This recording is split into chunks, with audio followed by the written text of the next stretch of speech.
1998 সালে নির্মিত যমুনা সেতুতে প্রায় 253 বছর ধরে রেলপথ এবং সড়ক একসাথে চলত।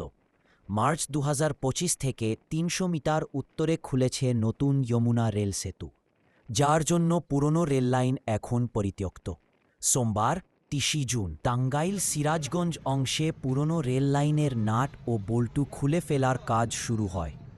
রাস্তাঘাটে দেখা যায় শ্রমিকদের কাজরত দৃশ্য। নতুন করে সেতু বিভাগের উদ্যোগের সম্প্রসারণ চালু হয়েছে।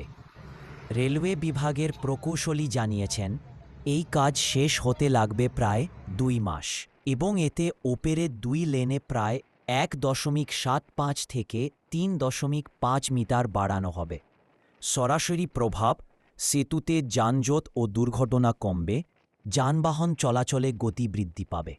প্রকৌশলের পরামর্শক্রমে বাংলাদেশ ব্রিজ কর্তৃপক্ষ এখন আবেদন নিয়েছে BUT, BIT, root O mist এর মতো শীর্ষ প্রকৌশল বিশ্ববিদ্যালয়গুলো থেকে ফিজিবিলিটি স্টাডি প্রস্তাবের জন্য, যাতে সেতু আরও শক্তিশালী ও কার্যকরী হয়। এর আগে 2006 সালে সেতুতে ধরা ফাটলের পর রেলগতি সীমিত করা হয়েছিল মাত্র ঘণ্টা প্রতি 20 কিলোমিটার, কিন্তু নতুন রেল সেতু চালু হওয়ার পর ট্রেন দ্রুতগতিতে চলতে পারবে।